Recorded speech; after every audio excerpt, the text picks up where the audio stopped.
Okay, I think we're live. I'd like to call to order the City Commission meeting of Tuesday, December 19th, 2023, and ask all of you to join me in the Pledge of Allegiance. I pledge allegiance to the flag of the United States of America and to the republic for which it stands, one nation, under God, indivisible, with liberty and justice for all. Thank you.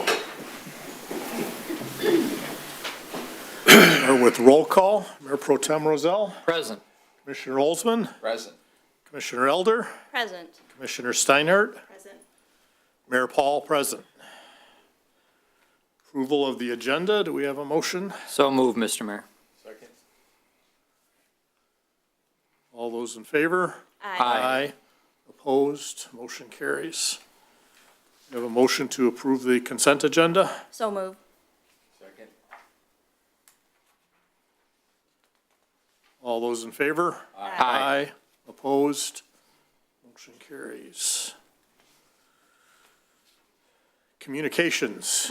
We do have one communication, resignation from Todd Spurl from the Planning Commission. Do we have a motion to accept with thanks for his time served on planning as well as prior to that on the ZBA?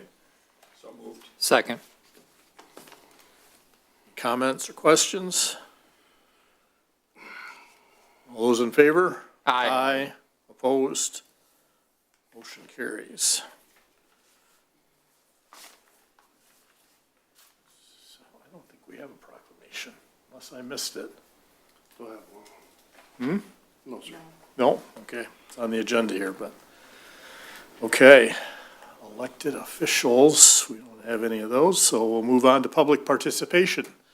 This is the opportunity for the public to address the commission for an item that is not on the agenda. I'll state my name again, but I think you all know, and I hope this doesn't continue for too much longer. My name is Ron Staywis. I live at 26332 York Street, Huntington Woods, and I'm here to just hopefully get some information corrected and in your hands from some activities that have occurred. I didn't print a whole bunch, but if you guys wouldn't mind sharing a couple of these.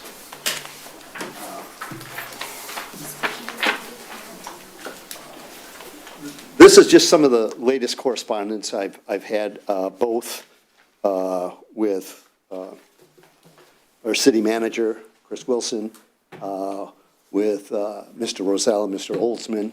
I was pleased that they at least followed up and sent me, or had Mr. Wilson send me some information. But I came to really to update you on the issue that we had on York Street with some rat issues, both the habitat and the food source issues that were brought up. I was forwarded the Ecotech report that was said to have been done, and my understanding is all the city managers received it. And in case you didn't, that's the second and third page here of the reports. But I did take some exception to the report, and it's the last statement on that report. It said, they inspected the adjacent commercial property and found no conditions or issues that would contribute to the rodent infestation. And that was the food source in our, so what I did is I took it upon myself, I contacted Ecotech. And I had a good conversation. Well, first I had a conversation with Jeff, who came out, and he took, and I said, I can't understand why this wouldn't have been an issue, why this report was written this way. He met me, and he took a look at the trash containers that were part of that pain claim. He says, oh, yes, this is an issue. He informed me that he was not asked to go take a look at that. He actually looked at the building that was behind my house, the law offices. And those containers are always neatly kept. So, but he said they couldn't update the report, because they were asked to go look at the one situation. That's what they did the report on. So I also had a conversation with Mr. Peter Bowser, I guess the president owner of Ecotech. He said he couldn't provide me with an updated report that, the city requested him to do and what they did. And he says, and I understand his situation. He says, I'm not to go take a look around and start pointing out all the things that could be taken care of. That would look like he's trying to create work for his company. He says, I only respond to what I have been asked to respond. But he informed me two things in the conversation that we had. He also stated in our conversation that a dumpster is not the cure-all to the problem if the trash contained in the plastic bags are accessible by rodents. He says no longer are dumpsters rodent-proof because of the EPA and so forth. You can't have metal lids on them and so forth. But he informed me that he would contact the city to discuss the matter.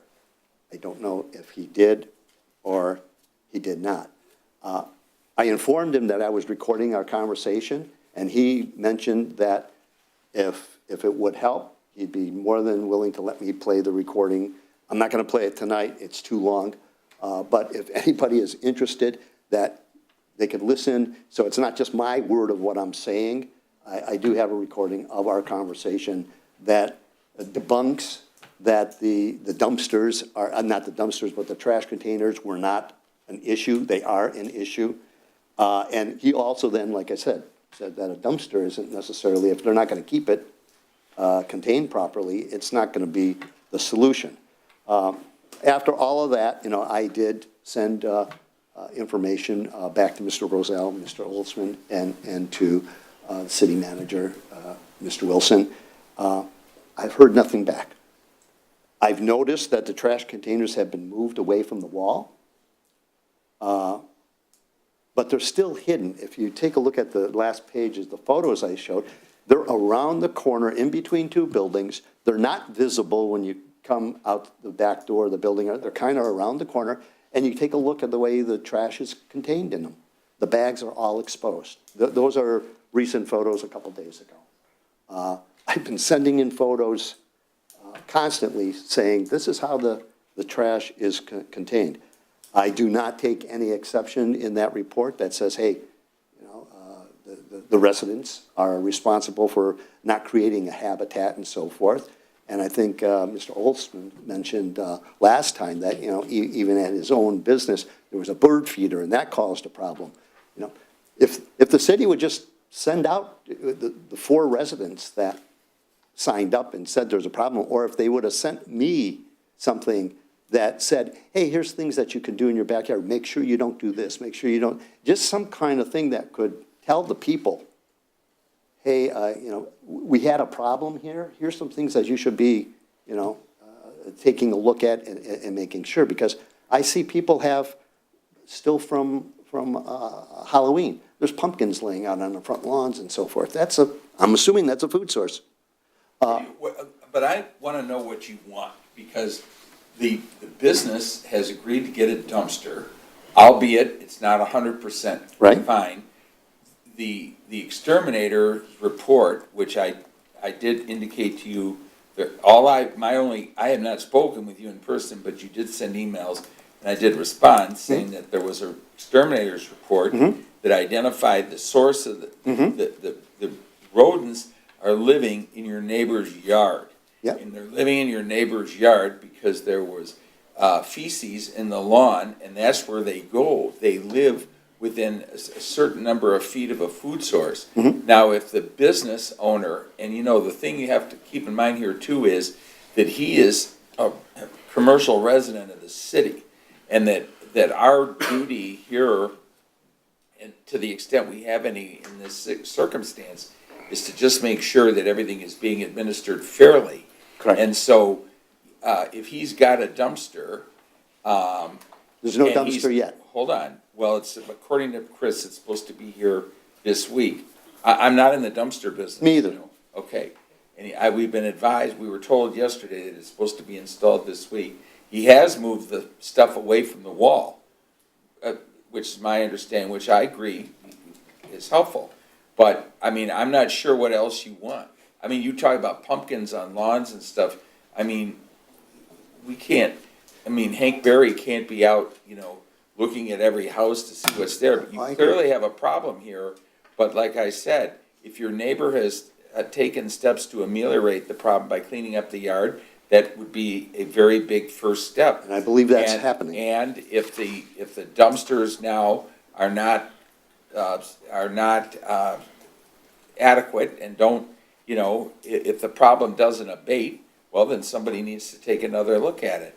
And if you, as you say, if there's open bags or if there's trash bags that contain food items, you know, and they're not rat-proof or they're not durable, then obviously that's a problem. But I mean, since you were here last, I think a great deal has taken place to Well- try to eliminate the problem. It- But I mean, that's about all. What else No, do you want the city to do? What I want the city to do is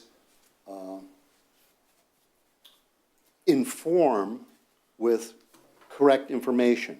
If Ecotech was said to come out and take a look at something, send them to the right place to go look. He said he was not asked to look at that. My point Can I call is. you Ron? Yeah, The first thing I would say to you is I would respectfully disagree. I would suggest to you that when we retain a contractor, we say to them, in this case, there is a rodent problem. We would like you to assess where the rodent problem, what's the source of the rodent problem? Well, the source is always food. Yep. And, you know, so the idea that we would steer him to this I hear you, but I've been on this commission for 14 years, and I served on planning and ZBA before that, and I worked with Hank Berry on countless matters. He's interested in solving problems. We want you happy, okay? We want the other residents on York happy. We want to solve the problem. absolutely. But, keep in mind, I mean, you know, like I said, it's not a big mystery. They live where there's a food source. And there, you know, if the food source is the backyard of your neighbor, which is where they apparently are living, according to Ecotech, that's We're where they've living. taken They up said residence. Well- they've taken care of the situation. They're not taking up residence in concrete because Right. that's what's behind you. Well, So they- well, absolutely, that's not, the Mr. Mayor, I residence, think. All right. Comment. But anyway, the residence is where they can take, All right. up. It's not in the concrete. My point, and my only point is, take a look at the photos that I've been giving you. They are not storing it in a proper fashion, even when they moved it. And all I want to do is make sure that we all take actions. that's a viable and credible point, and I'm sure that that our city manager will tell code enforcement to regularly take a look back there, and if the trash is not being stored properly, the only power the city has is to issue violations. But, you know, it's just, it's a matter of having a cooperating neighbor, and I think from what I can see, I think he's trying. He's got the trash away from the wall, good first step. He's getting a dumpster, good second step. And if they're still leaving trash out, well, then there's a problem, and they need to do something about it. And I don't disagree with what you're saying. What I guess my frustration is, from the beginning in August, when this came up, when we said, hey, we have a problem, the thing was, okay, we're gonna come bait my yard. I said, the problem, I was talking to my neighbor, seems to be your neighbors. Okay, which yard do you want? They didn't come in, the city did not come in with Ecotech and say, these 4 residences signed up. Let's look at the whole, there was no game plan put together to look at, as you're saying, the whole picture and saying, what should be done here to alleviate the problem? That game plan was not put in place. And I had mentioned to Mr. Rozelka, I had a conversation with him, and I said, you know, maybe in situations where there are issues, where there are complaints, maybe the city needs an ombudsman that is directly reporting to the city commission, that when a issue comes in, they put a game plan together on how to approach it, because in my experience here, there was never a real game plan put together. There was activities that were done, and I, from day one, said, hey, look, I'm not an expert, but I think if the trash gets removed from the wall, that might be a first step. It took 4 months before that was done. That could have been done, a long time ago. We were being told, oh, they're gonna do a dumpster, they're gonna That do a wouldn't have dumpster. solved the problem if your neighbor's yard is full of feces. I agree. I agree. Okay, I think fine. everything has to be done. Ron, No we've got argument. the point. We've got the point. Let them put in the dumpster. If the problem continues, then Mr. Wilson will have code back there on a regular basis to make sure. I told you, the problem is real. No one's diminishing it. But we're not the code enforcement officer. There's really very little except to listen to you, which we have, and respond respectfully as we can. So anyway, And we got it. my whole purpose today was just to correct that report. Thank you. That is an issue, and if anybody's interested, I have the phone No, conversation. I can assure you the answer is no. But I'm saying, Mr. Anybody to hear what the gentleman said, because he did say certain things in there that I don't know if people are aware of. We got it. Thank Okay. you so much for coming in. Have a Okay. good holiday. You do. Sorry, Mr. Mayor. Good evening. Hello. I'm Deb Hemme. I'm the library director, and I just want to give you a quick update. I wasn't able to be here last month.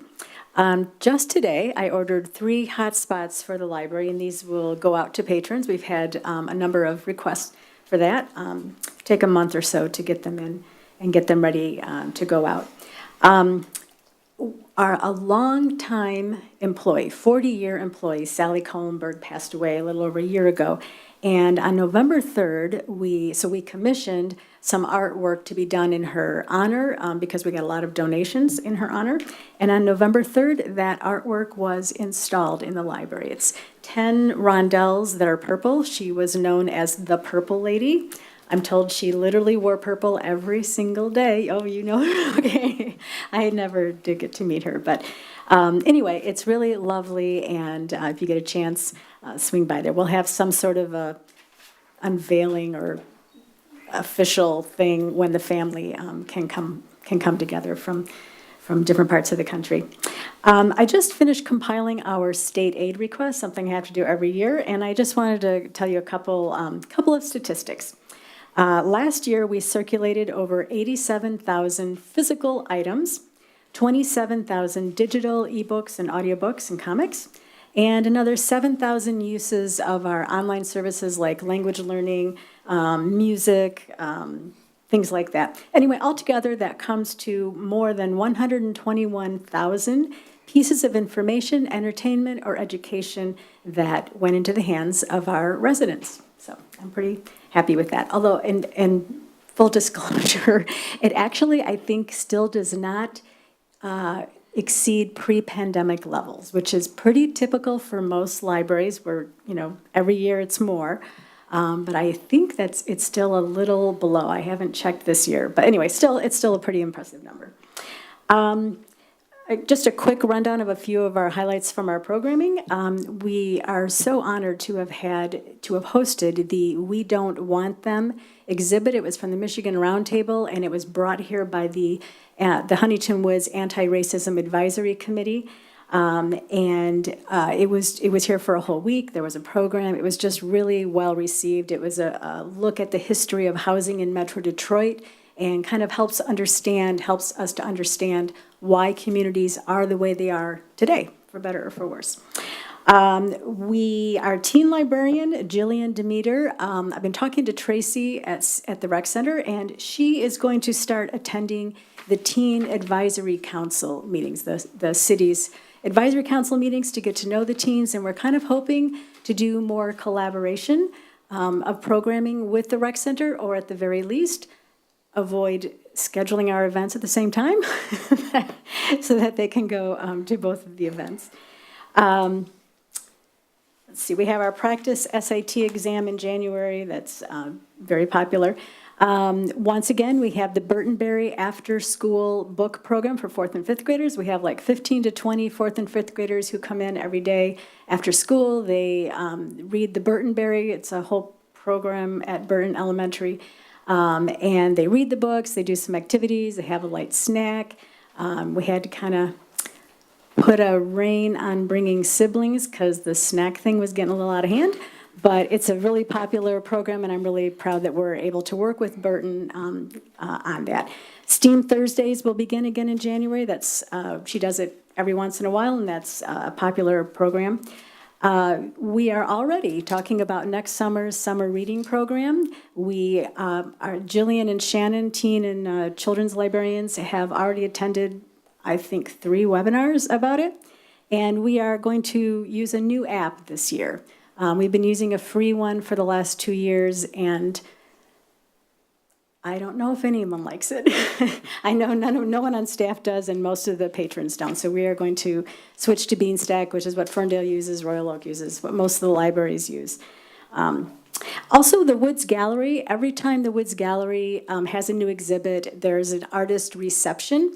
That, just a week or 2 into the exhibit. And the last one, our current exhibit has 3 different artists, and I believe they're all local. I know for sure one is in Huntington Woods. Anyway, at the last reception, we typically have 40 people.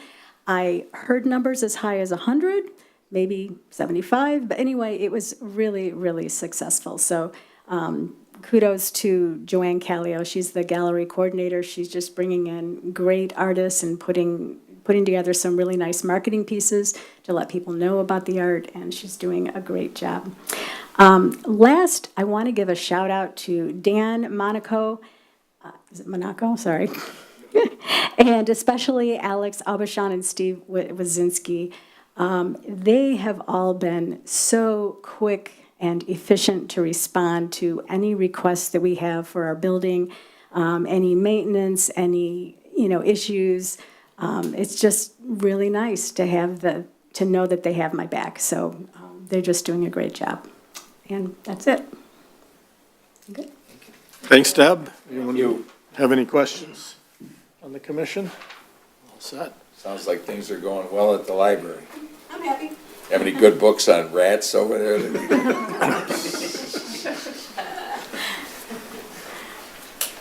Okay. Well, not seeing any more, I'll close public participation and move on to our regular items of business. Start with the presentation of our 2022-23 financial statements.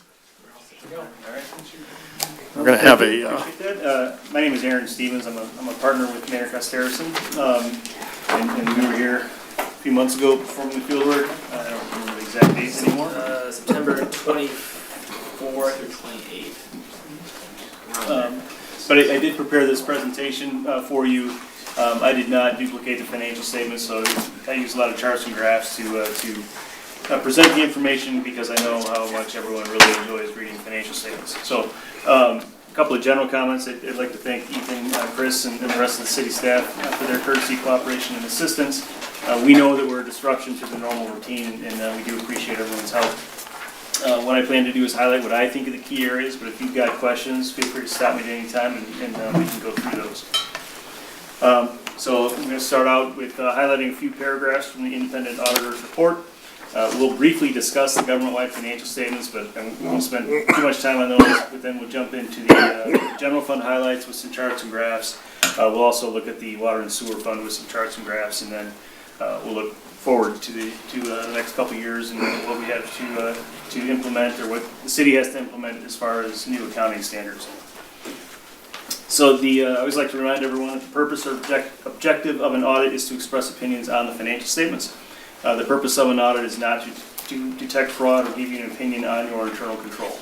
And that is because fraud detection, deterrence, and prevention, as well as sound internal control, are management responsibilities. Now, if we detect fraud, or if we have recommendations on how to improve your internal control, we certainly would share that with you. That would be done in writing in the form of a report on internal control. But that report on internal control is a byproduct of the audit itself. The purpose of the audit is to express opinions on the financial statements. The independent auditor's report, it's the pages that are on our letterhead, on pages 14 through 16 of the bound document. And I've included just a couple of paragraphs here, 3 paragraphs to be specific. This is the second paragraph from the independent auditor's report on page 1. I've highlighted again what I think is important.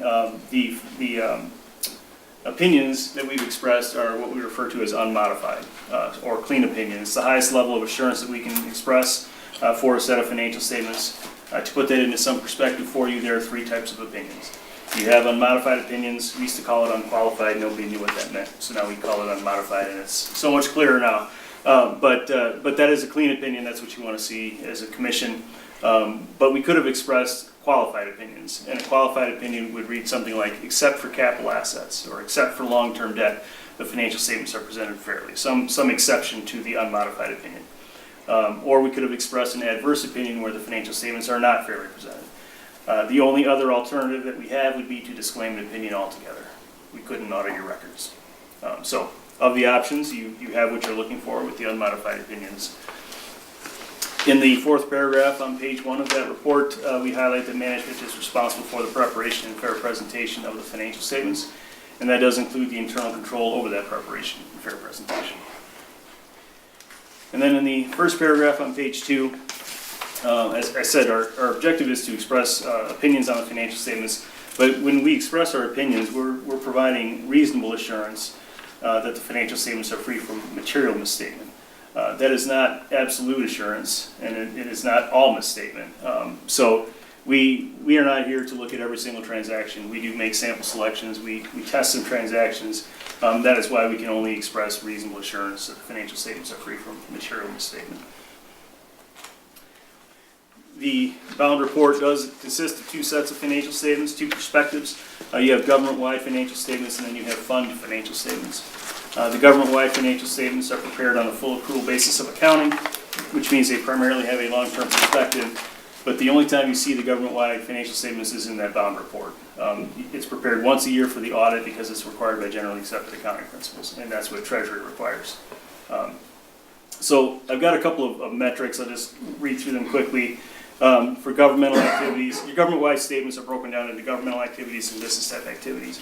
For governmental activities, you had strong liquidity. Your current ratio as of June 30th was 3.24, so you could cover your current obligations more than 3 times over with your current financial resources.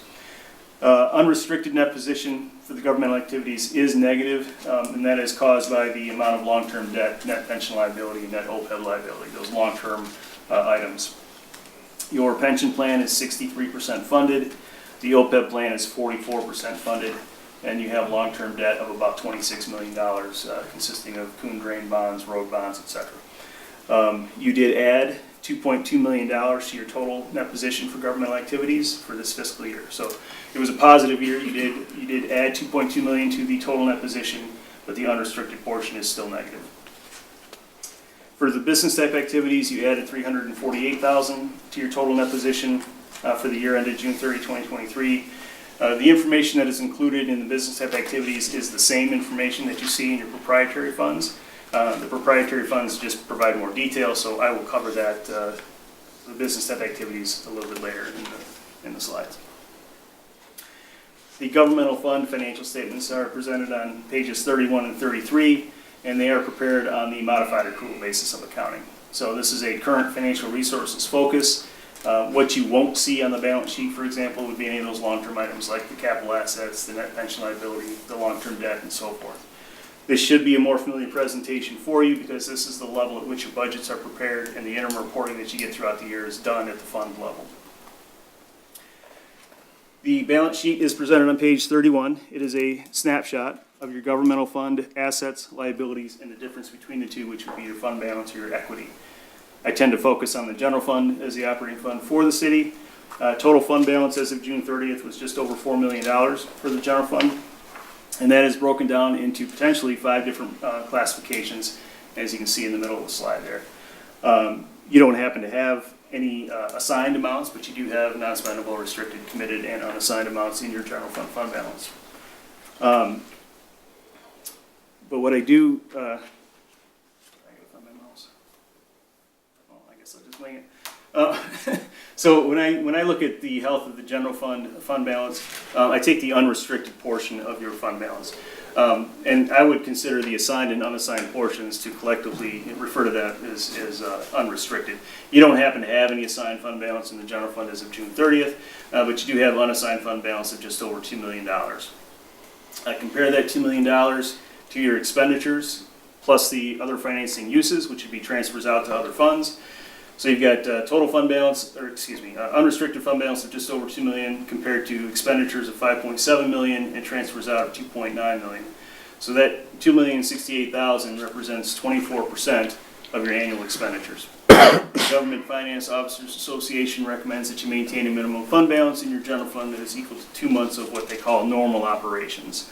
So factoring out any large capital projects or what have you, normal operations. So 2 out of 12 months is about 17%, and you're sitting at 24 as of June 30th.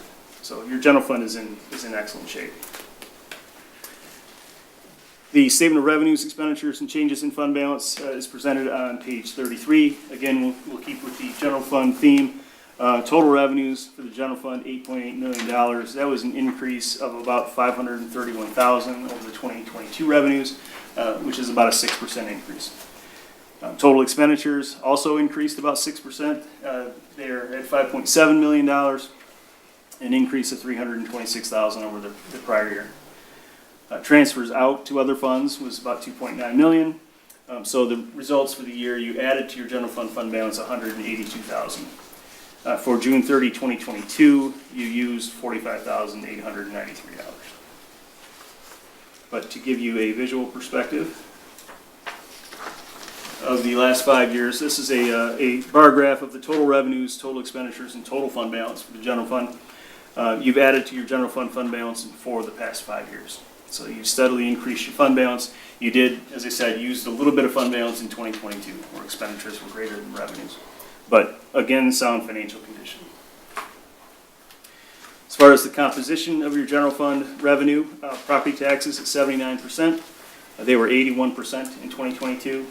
Intergovernmental, which would include any federal, state, and or local revenues coming into the general fund at 9%. That was the same as it was last year. So relatively consistent on the composition of the revenues as well as the expenditures.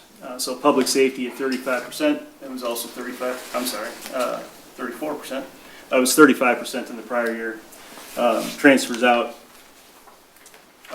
public safety is 35%. Transfers out is 34%. They were 35% in the previous year.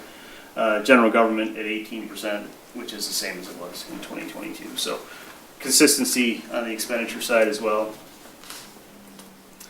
This is a 5-year line graph of the percentage of fund balance in your percentage of expenditures and other financing uses that fund balance represents. So this ranges from a low of 20% to a high of 28% over the past 5 years, sitting at 24% at June 30, 2023. So above the 17% minimum in each of the past 5 years. You've maintained a pretty healthy fund balance in the general fund. This is the same data, just in terms of dollars instead of percentages, and the orange line there represents the 17%, and the blue line is your actual. Now, the proprietary funds, as I said, this is the same information that would be included in the business type activities in the government-wide statements. Proprietary funds are prepared on the full accrual basis of accounting. So, again, a long-term perspective, the fund level does include more detail. We're going to focus on the water and sewer fund. This is presented on page 35 of the bond report. The statement of net position, much like the balance sheet, is a snapshot as of June 30th. In this case, you have assets, deferred outflows of resources, which are a lot like assets. You have liabilities, deferred inflows of resources, which are a lot like liabilities. The net of those 4 items would be your net position. So in a proprietary fund, we call it net position. In a governmental fund, we call it fund balance. But it's your equity. Total net position for the water and sewer fund was about $8 million as of June 30th. And that is broken down into 3 possible classifications. You only happen to have 2 of them. You don't have any restricted amounts. But you do have the net investment in capital assets, and you have the unrestricted components. So here we take the unrestricted net assets, because that's what you have available for future use.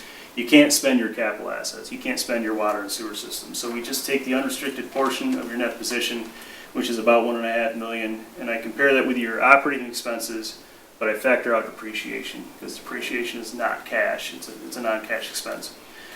So when you go through that calculation, you've got about 7.7 months of operations in your unrestricted net position. But this is it's a different basis of accounting, so you can't look at it the same way as you look at the general fund and say, well, our minimum should be 17%. Your minimum depends on the condition of your systems.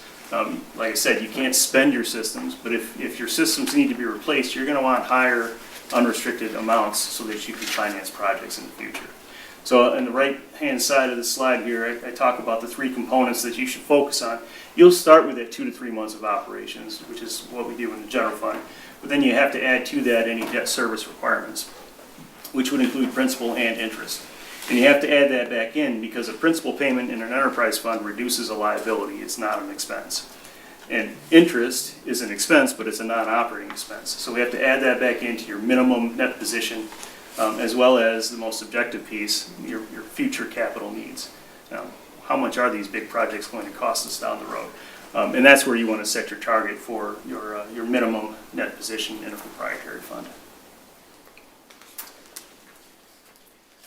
This is a 5-year bar graph of the total revenues, total expenses, and total net position.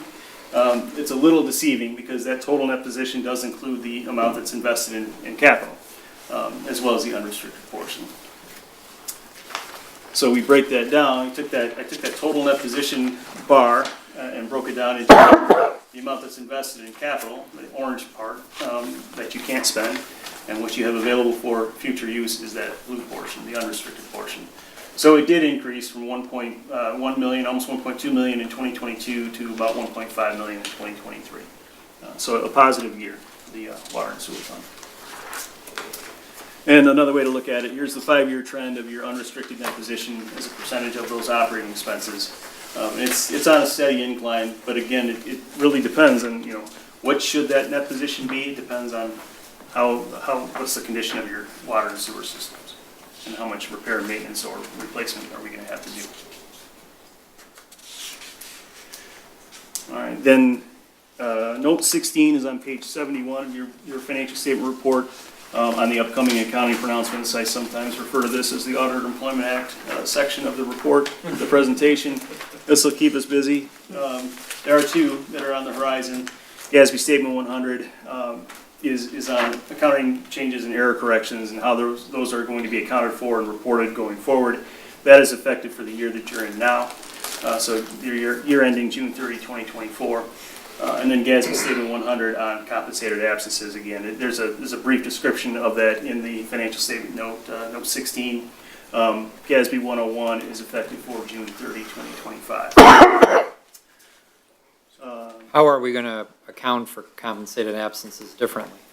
It's really more of a definition. It won't be accounted for differently, but what is a compensated absence? Okay. Sick, vacation, PTO, it's all of that. And the idea is, are we capturing that liability?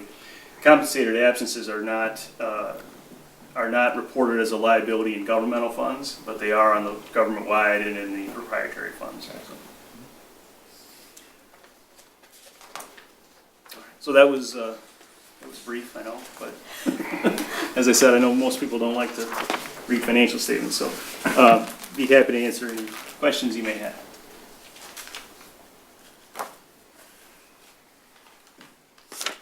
I think we're good.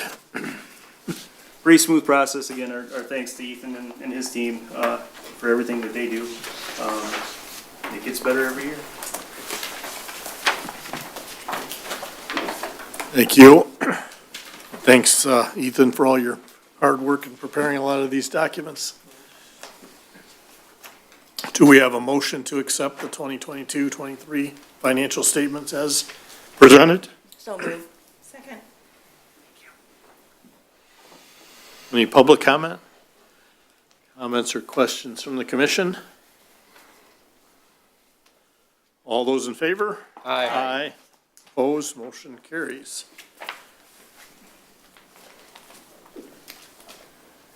We have to file something with the state of Michigan by the end of the year. We're on top of that. It does. So I typically wait until after I present, just in case. So it'll get uploaded to Treasury tomorrow. Okay, thank you.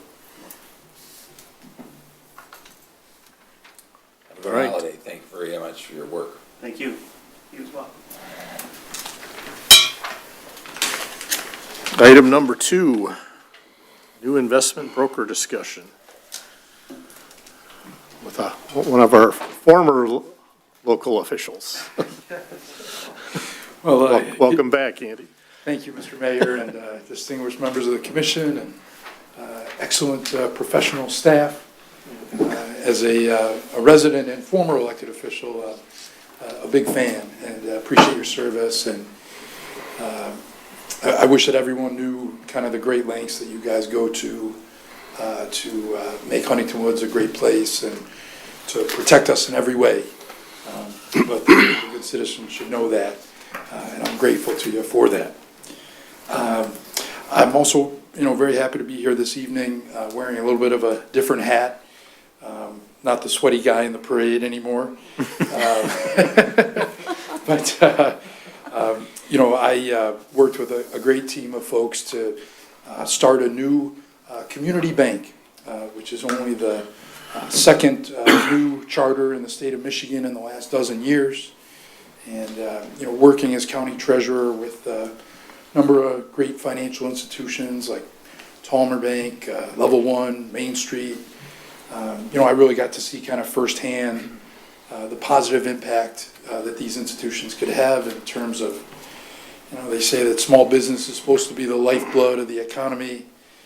Capital for those small businesses is kind of the critical element of that as well. And so we started this new institution called Community Unity Bank, or CUB, to help meet the small business lending needs, as well as provide checking, savings, and kind of retail banking.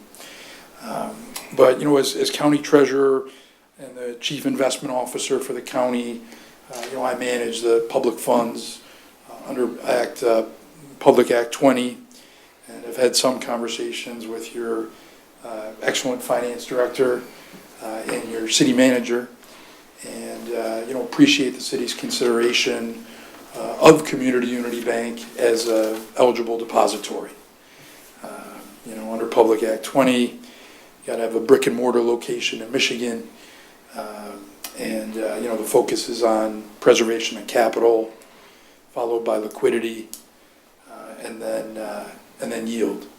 And pleasure of going to Commissioner Rozell's class many years and talking about that at Oakland University. But really, we just we appreciate the opportunity to be considered. As a new bank, you have to be very conservative in your approach, and we are under heightened regulatory scrutiny in our first 3 years. They call it the de novo phase.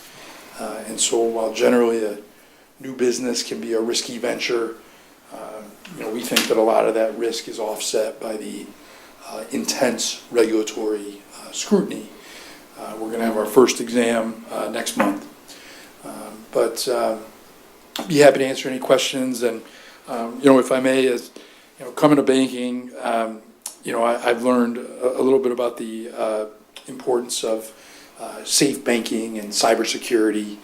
And so if I may just, share 5 quick tips for the citizenry to consider for a financial wellness in 2024. Number 5, make sure that you place deposits in an FDIC insured institution, or if you choose a credit union, make sure that they are insured by the National Credit Union Administration. Number 4, there is an active check fraud ring that is ongoing in Oakland County right now. And at the last bankers conference, a FBI official who works in Oakland County talked about fraud prevention strategies. And this one is kind of simple, but if you are physically writing checks, this FBI official encouraged you to use a gel pen instead of a ballpoint pen, because what they do is they steal the checks out of your mailbox or the PO box, and then they basically use different methods to erase it, and the gel pens are harder to kind of adulterate or whatnot. Number 3, it's annoying, but always use multi-part authentication. When, signing into your bank account or your credit union account, whatever it is, you sign in and then they're gonna hit you with a text or an email. It feels like a bothersome extra step, but it's worth it. And, as the official with the FBI said, it's not a question of if we are all gonna be targeted with cybersecurity attacks and fraud, it's when. And so these are some of the tools that you can use. Number two, best idea for healthy financial wellness in '24. When you develop a password, use numbers, use letters, both lowercase and uppercase, and use a symbol. Because whether the bad guys have kind of an algorithm or whatever they're using to try to guess your password, those strategies can be used to mitigate that. And then number one, outside of investment scams, the largest monetary cost exacted by fraud is from what they call business email compromise. And that happens when somebody pushes on a link that they shouldn't in their email or their text message.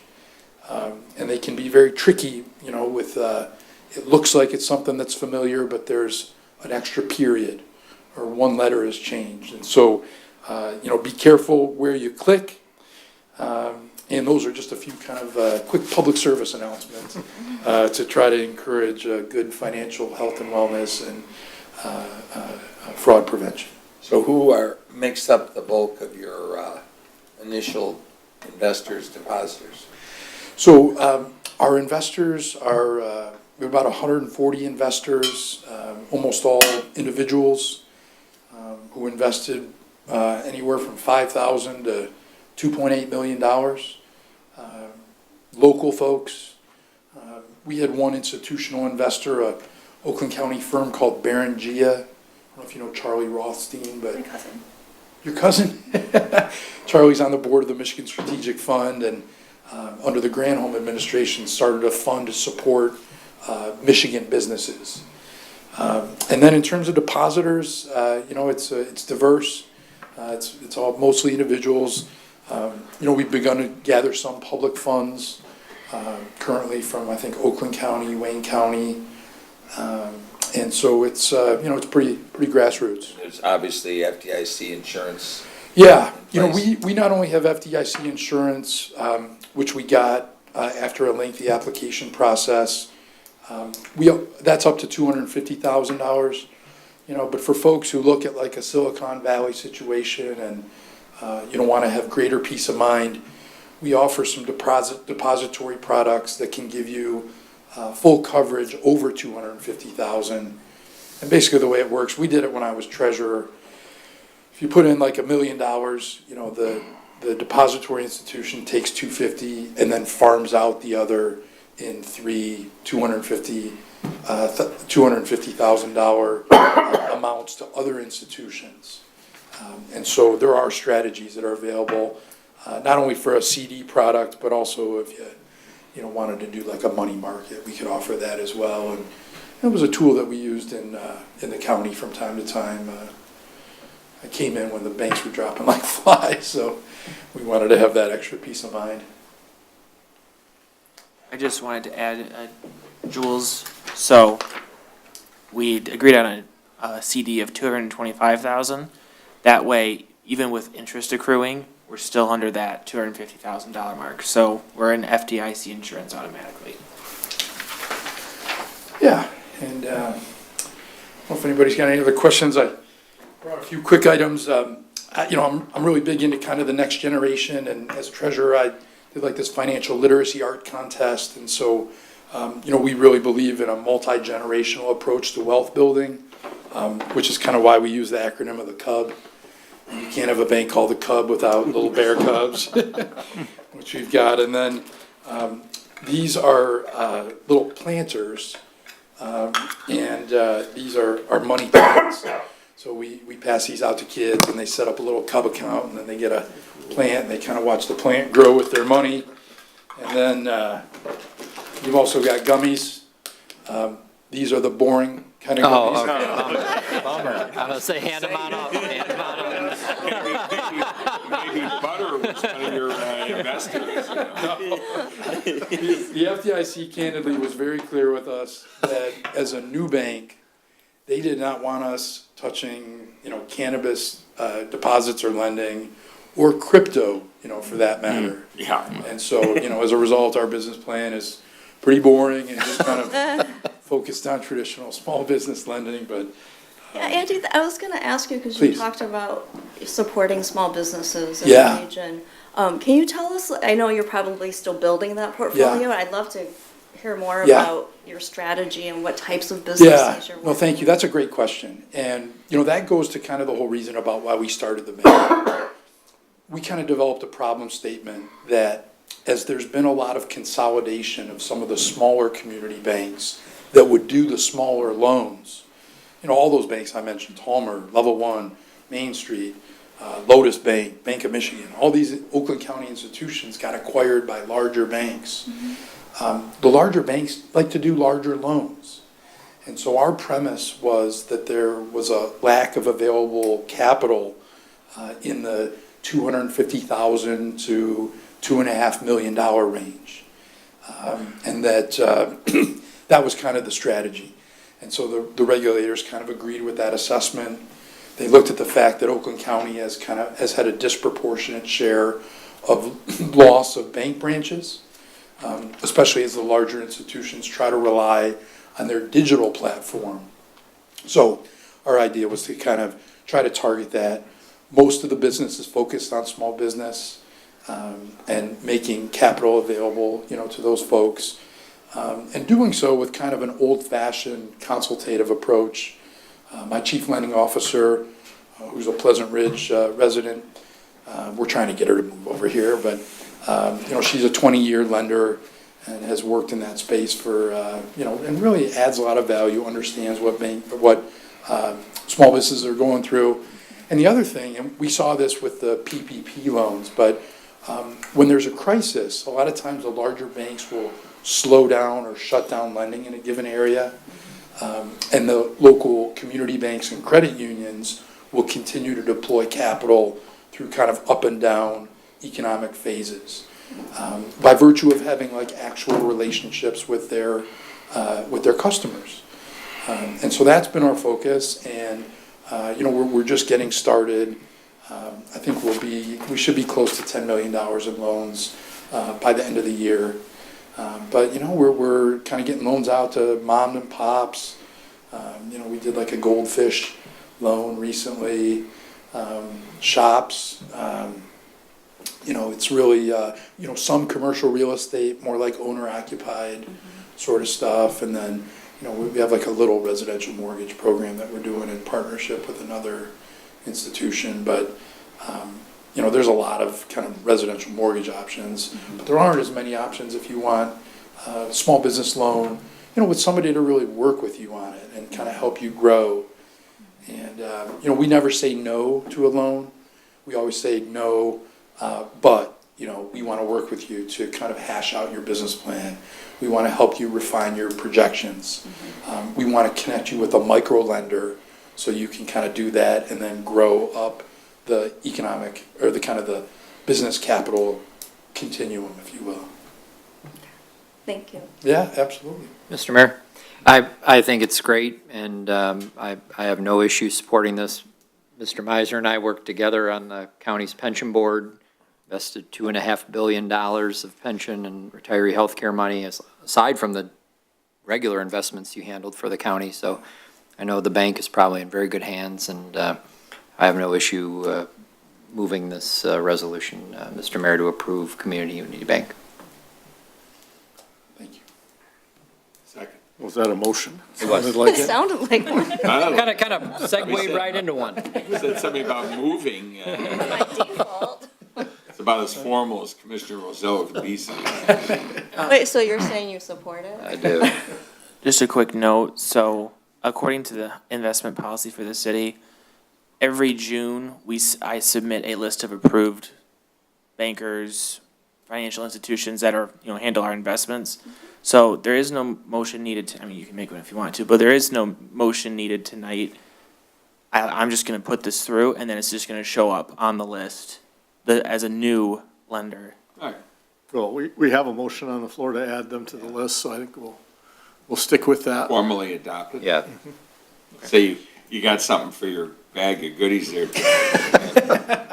Well, I appreciate that, and, you know, having been on the other side, I just want you to know that how seriously we take the stewardship of public funds, and, you know, that we are, you know, gonna take good care of them, and are just, you know, very honored by the opportunity to serve, and, you know, and as a recovering politician, I still have the 248-421 Andy cell phone, if anyone has, you know, questions.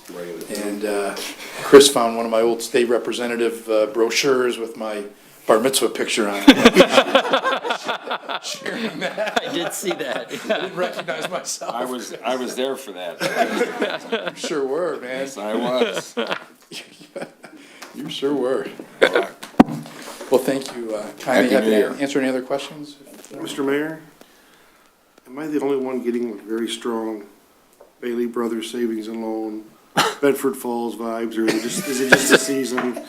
I'm waiting for him to break out and so. Jimmy Stewart. Yes.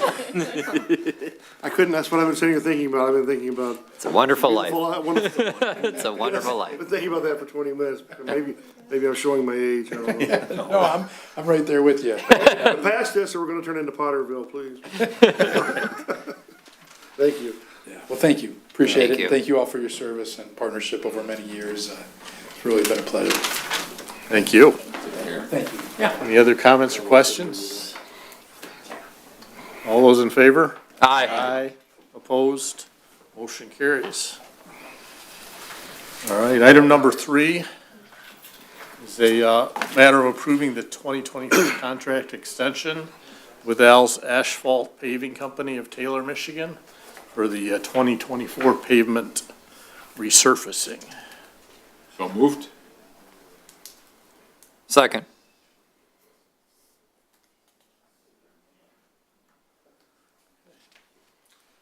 They've done a great job. They were our vendor for paving last year, and this gets us better pricing. So, Chris and I decided to go, and Rocco decided to move them up for this year as well.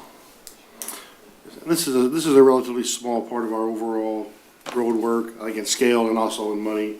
This is for just the resurfacing work. It's similar to what, if you remember, we did a section of Talbot last year that was just resurfacing. Those are the smaller jobs, and giving the pricing and the time sensitivity of this. So this isn't the complete road rebuilding reconstruction, which that will be bid. Yeah. Again, this is just for the resurfacing work. Yeah, I just was curious, so that's good. I was wondering about that, so thank you for clarifying that. And then what about the company that's doing the predominant road construction? How's that working out? Last year, that was Springline, they were new. We had gone, Deponio had done the work for many, many years. Springline was the first one they submitted the lowest bid last year and we accepted them. Things went overall okay. We were a little later in the schedule than we would like to have been. I think some of those could have been avoided. The quality of work was acceptable, better than acceptable. It was fine.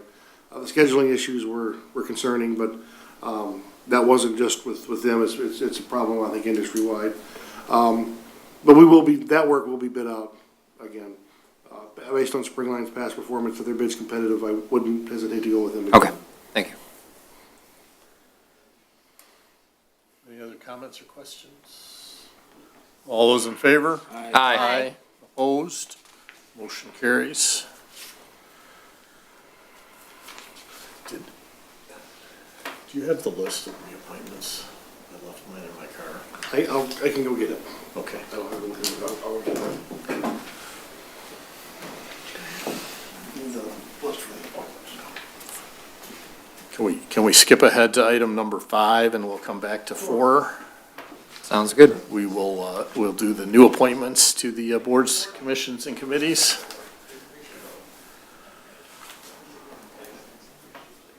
So there is one appointment on here that is a mayoral appointment. That's the Library Advisory Board. I would like to I would recommend, since I can't make a motion, that we appoint Goni Wong as the student representative to the Library Advisory Board, if someone would make that motion. Move to confirm the mayor's appointment. Second. Any discussion? Yeah, have we confirmed with him that that is of interest? We have not. We're going to present it to him and explain to him that's where there is an opening and that other openings might open up in the future because it just is a one-year appointment for the student. And hopefully, because of their interaction with, especially with the library's interaction with the Juneteenth event, I think he'll fit right into what he's looking to get involved with. So hopefully he'll accept And you said 1-year appointment? for the student. Yep. All those in favor? Aye. Aye. Opposed? Motion carries. And then we had some commission appointments, those two. Okay. Mr. Mayor, I'll move to appoint Sid Carden to the Anti-Racism Committee and Lisa Harris to the Environmental Advisory Committee. Second. Comments or questions? All those in favor? Aye. Opposed? Motion carries. And then, for mayoral appointments, which are the, Planning Commission and the Historic District, we have, I'd recommend we make, a motion for reappointment of Chris Cullen Whiskey and Gail Linden to the Planning Commission, as well as the commission representative, Joe Rosell. Oh, I don't know about all that, Mr. Mayor. And to the Historic I think District, I've been on that as many years as I've lived in the city, but okay. and to the Historic District, a reappointment of Michael Wright. These would all be 3-year terms other than the commission representative that is a 1-year term. Anyone care to make that motion? So moved. Second. Comments or questions? I'm going to vote in favor reluctantly, Mr. Mayor. All those in favor? Aye. Aye. Opposed? Motion carries. All right. Want to make a motion for the other ones? Sure.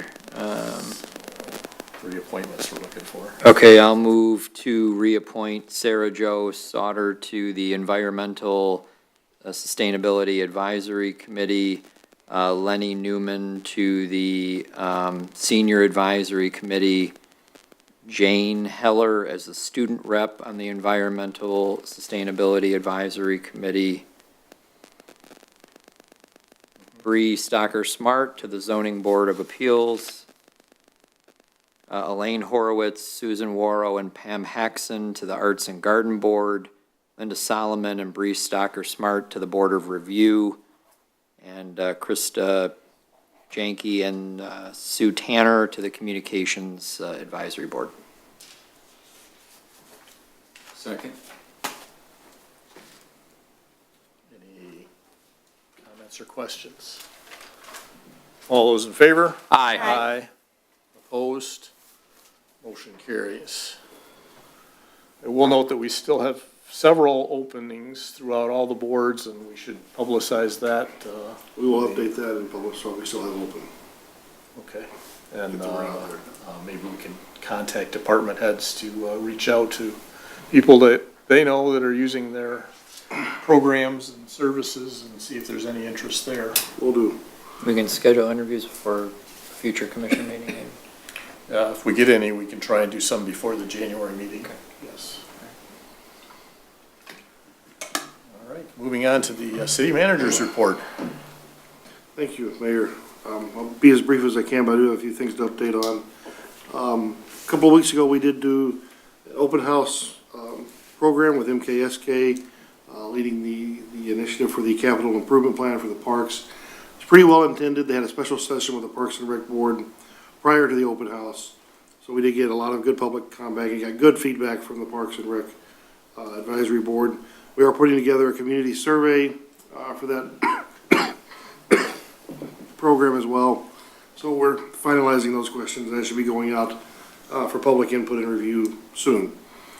Work continues on the climate action plan that council is authorized to work with for the Environmental Sustainability Committee. We have chosen a program, ICLEI, which was relatively inexpensive for us to procure.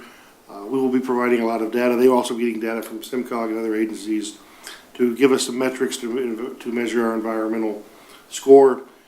So we are working to get that information to them. They're going to be inputting that data, and it'll be critical to putting together measurables and actions that through the capital climate action plan that we can measure.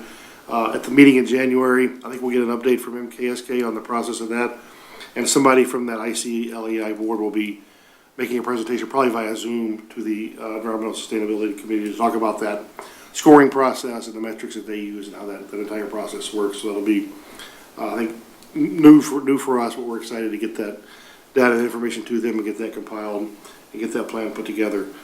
There was a meeting last week on the 11-mile traffic signal that I've updated the commission about previously. City of Huntington Woods, City of Berkeley, Nowak and Frous, working also in conjunction with Fleece Van Brink and the Road Commission were all on site, along with the Public Safety Department, to kind of go over the design and layout of that. There are some suggestions for modifications to how the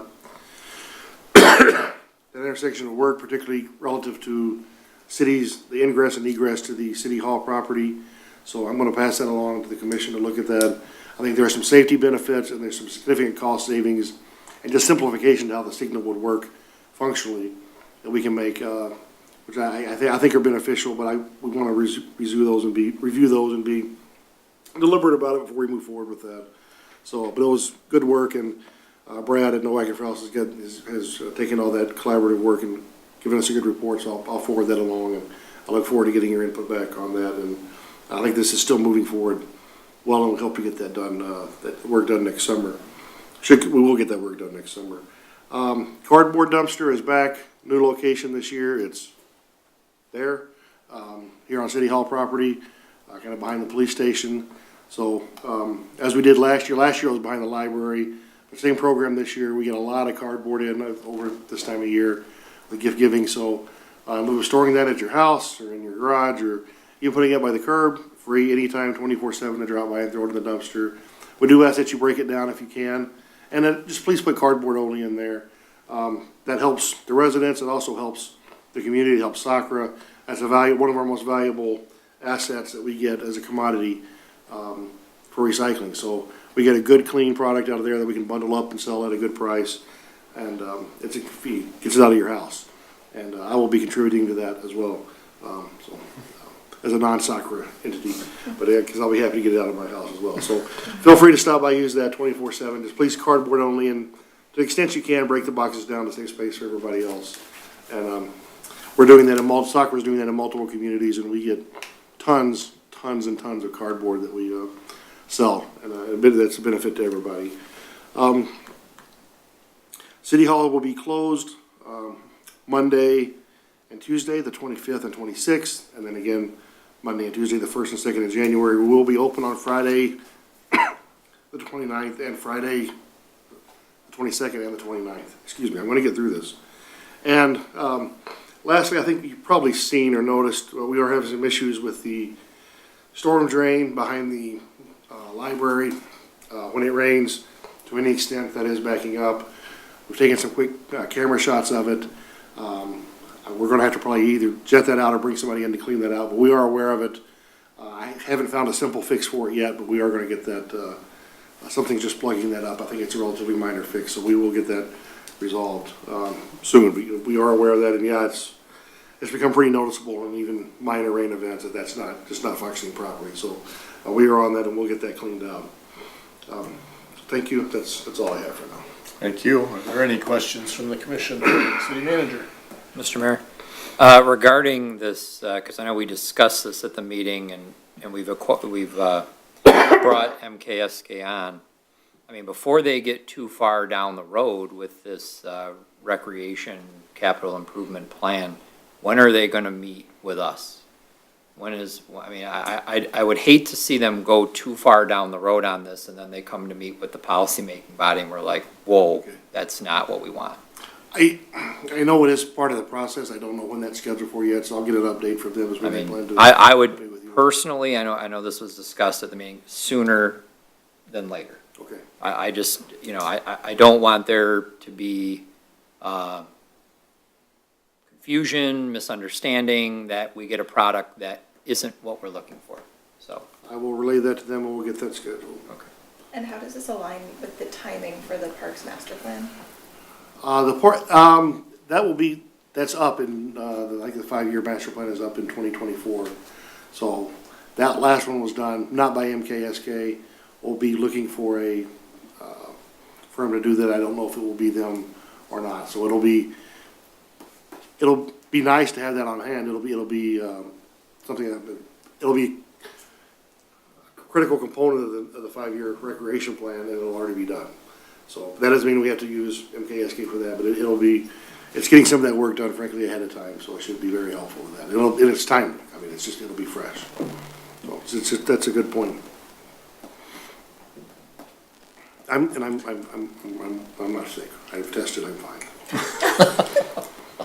I'm good. Staff agrees with me, don't you, staff? Crickets. All right. Thank you. Commissioner comments, Mayor Pro Tem?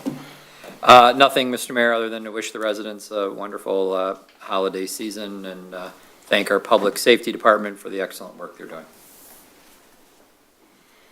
Same here.